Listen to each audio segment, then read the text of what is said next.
आप सबको मेरा प्यार भरा नमस्कार, स्वागत, अभिनंदन।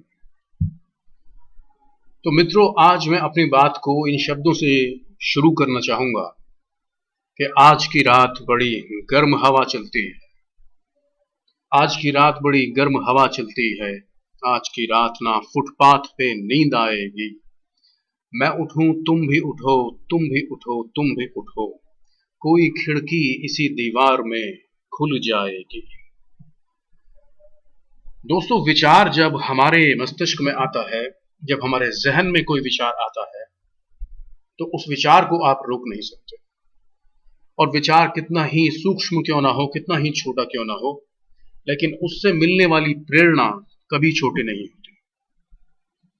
तो आज मैं आपको एक ऐसे विचार के लिए आमंत्रित करूंगा और आपको एक छोटी सी कहानी भी सुनाऊंगा, जिससे यकीनन आपको एक हौसला मिलेगा, आपको एक काम करने का जज्बा मिलेगा।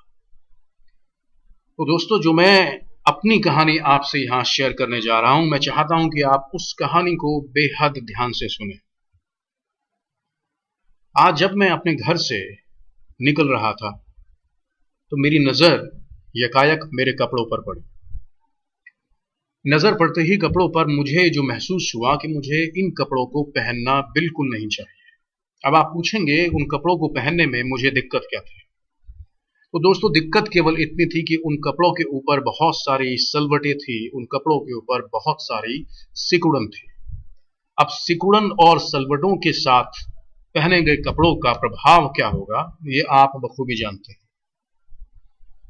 और आप में से या हम में से या किसी और में से, चाहे वो बच्चा हो, जवान हो या बुजुर्ग हो, सब अच्छे परिधान, सब अच्छी वेशभूषाएं पहनना चाहते हैं, बिना सिकुड़न के, बिना सलवटों के।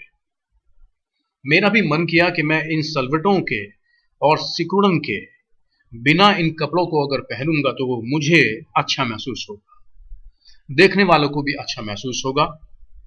तो मैंने अपना कदम वापस अपने घर की तरफ बढ़ाया और मैंने उन कपड़ों पर इस्त्री करने की तैयारी शुरू कर दी। अब आप बिल्कुल कंफ्यूजन से बाहर आ जाइए। स्त्री की बात नहीं कर रहे हैं, पूजनीय और सम्माननीय स्त्री की बात नहीं हो रही है, स्त्री की बात कर रहा हूं, यानी आम भाषा में प्रेस की बात कर रहा हूं, या आप कहें आयरन की बात कर रहा हूं। अब दोस्तों, इस बात से आप मेरे साथ अग्रीमेंट रखेंगे कि जब कोई शानदार विचार आपके दिमाग पर दस्तक देता है, तो उसके आने का कोई वक्त या समय नहीं होता। जैसे आज की ही बात है जो मैं आपके साथ में शेयर कर रहा हूं। आयरन करते वक्त, यानी इस्त्री करते वक्त, आप अब जान ही चुके हैं, एक साधारण किंतु एक पुख्ता विचार ने जब मेरे मस्तिष्क पर आमद की, तो मैंने अपने आप से सवाल किया कि हम इस्त्री क्यों करते हैं। और अब ये बात और इसका जवाब देना भी जरूरी नहीं है, क्योंकि आप जानते ही हैं इस्त्री क्यों करते हैं, आयरन क्यों करते हैं। जाहिर है, सलवटें निकालने के लिए। लेकिन क्या सलवटें निकालने के लिए इस्त्री का गर्म होना जरूरी है, आयरन का गर्म होना जरूरी है? ये सवाल मैं आप सबसे करना चाहता हूं। तो दोस्तों, टटोलते टटोलते बात यहां तक आ पहुंची कि बिना आयरन के गर्म किए सलवटें नहीं जाएंगी। मैंने कोशिश की कि मैं ठंडे आयरन से सारी सलवटों को और सिकुड़न को निकाल बाहर करूं, लेकिन मैं उसमें पूर्णतया असफल रहा। और दोस्तों, इस सूक्ष्म विचार ने, इस छोटे से विचार ने मेरे मन को एक बहुत बड़ी प्रेरणा से जोड़ दिया। अब वो प्रेरणा क्या है, मैं इस बात से आपको और बेहतर जानकारी दे पाऊंगा। दोस्तों, जिंदगी में दुखों का आना किसी कपड़े पर पड़ी सलवटों की तरह नहीं है क्या?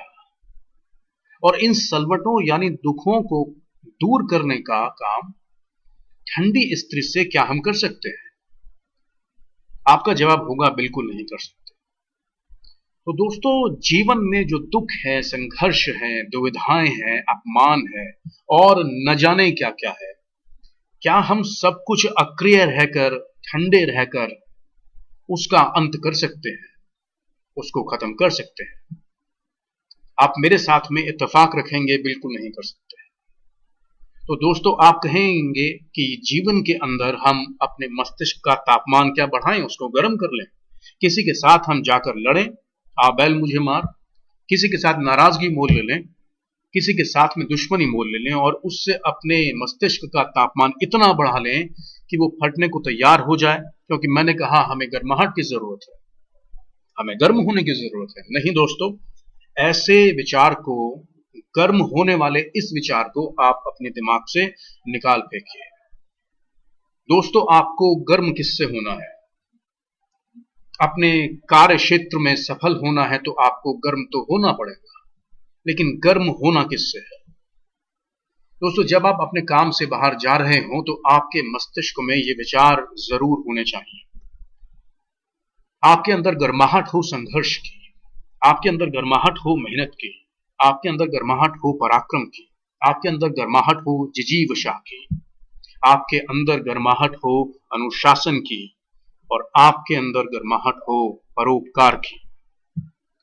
दोस्तों, इन सब के संयुक्त प्रभाव से, इन सब की संयुक्त प्रज्वलित अग्नि से आपको अपने अंदर गर्माहट पैदा करनी होगी। अपने आप को इस तरीके से गर्म करना होगा। हम जिस कस्टमर के पास में जा रहे हैं उस कस्टमर के प्रति हमें अपनी भावनात्मक सोच को बदलना होगा, गर्मजोशी के साथ में जाना होगा। हमें उसके साथ में अपने संबंधों के प्रति एक गर्माहट पैदा करनी होगी। हमें यह जानना होगा कि भविष्य में आने वाले जो संकट हैं, उन संकटों से हम अपने कस्टमर्स को मुक्त करने वाले हैं, उनके जीवन में संकटों को हम निर्मूल करने वाले हैं। किस तरह से हम उनको पॉलिसी के बारे में इन सब विचारों के साथ में, अनुशासन के साथ में बताने वाले हैं। तो दोस्तों, हमेशा याद रखिएगा, जब भी आप किसी के पास जाएं तो उसके बारे में कुछ इस तरह से सोचें कि आपका पूरा जीवन, आपका पूरा व्यक्तित्व एक अनुशासन की गर्माहट से ओजस्वी रूप से सबके सामने परिलक्षित हो रहा हो, सबके सामने नजर आ रहा हो। और जब आप उस अनुशासनात्मक, उस डिसिप्लिन में उन लोगों से बात करेंगे तो मैं यकीन आपको दिलाता हूं, जो पंक्तियां मैंने शुरुआत में कही थी वो पंक्तियां आपके लिए किसी भी प्रकार सही साबित होंगे। आप सफल होंगे अपनी डीलिंग्स में, और वो डीलिंग्स आपको आगे आने वाली और डीलिंग्स के साथ में कनेक्ट करने वाली है। तो ये जो छोटी सी कहानी के रूप में जो मेरी जिंदगी में अचानक से आ गई, ये छोटा सा जो सूक्ष्म विचार था जिसने प्रेरणा मुझे हिमालय की तरह दी, मैंने आपके साथ में बांटा। दोस्तों, जब भी आप सफल होना चाहते हैं तो अपने ऊपर इन सब बातों को, इन सब गर्माहटों से भरे वातावरण को, इन सब मेहनत, पराक्रम और जिजीवशा, अनुशासन और परोपकार को कभी अपने से अलग ना होने दें। आप सफल हों, आपके संकट दूर हों, आप स्वस्थ रहें। बहुत बहुत शुक्रिया।